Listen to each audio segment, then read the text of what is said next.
Hello, I got a Bissell Brothers beer here to review. Pretty cool label, kind of a brain thing. It's called Engram, and it's their. It just says wheat ale on here, but online they call it an American Pale Wheat Ale, which is telling you that it's not going to have the intense yeast profile you get from Hefeweizens, and it's not a Belgian wheat beer that uses Belgian yeast, but also spices and fruit. This is just basically a very hoppy pale ale with almost 70% wheat in it. They use flaked wheat, malted wheat, and malted dark wheat. It's not that super dark. 5.5% alcohol. It was canned, looks like 10 days ago. And I've had this beer before. The first time I ever tasted it on tap, I was like, this isn't quite right. And then I had it again, and I was like, wait a minute. This is pretty darn good. I'm pouring it into a glass that's kind of shaped like a wheat beer glass.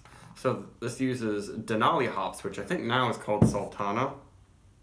I guess it's a resinous sort of high alpha hop that you can get a lot of bitterness out of, but lately brewers have been using it because it has a nice pineapple-y note to it, in addition to Citra that's in here, which of course is all sorts of fruit flavors. It seems like, depending on how you brew with it, what hops you combine it with, and your yeast, you can get almost any fruit flavor out of Citra.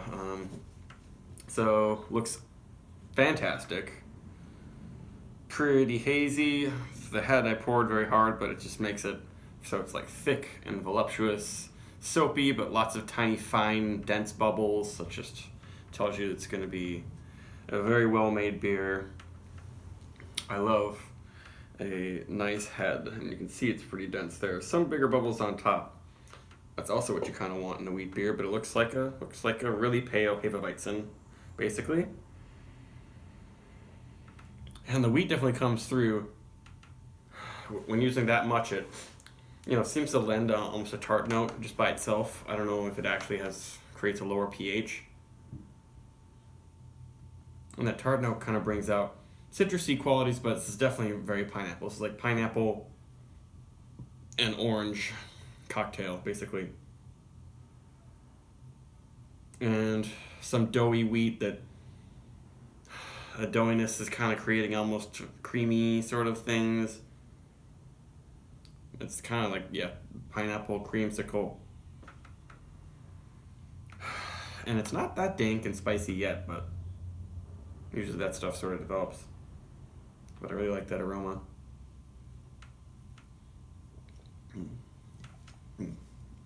Very light-bodied, but damn near silky on the tongue because of all that wheat, and beer looks really nice. And it's pretty dry, but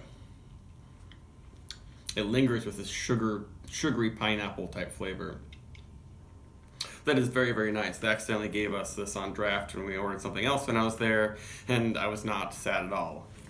Easily finished that beer.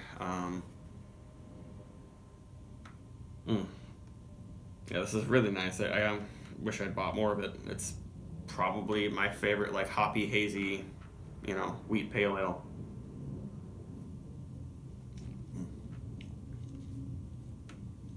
I'm not getting specific kind of dank notes. It's just kind of a very mild spiciness that comes in a little bit like a bergamot spice thing. Not quite Earl Grey, but some kind of grapefruit-like quality, but not intense bitter grapefruit or grapefruit peel or anything like that.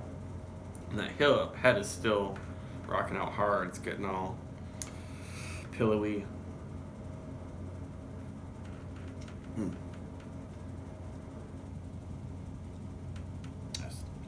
That's a very, very nice beer. If I had this in the summertime, I probably would buy a whole case of it and drink it in a week. It's perfect for that time of year, but I would give this like a 4.5. It's very, very, very nice. Yeah, especially the mouthfeel being so silky at such a low ABV and such nice dryness. A lot of the silkier, hazy beers out there are really, really sweet, like treehouse beers, but this is not.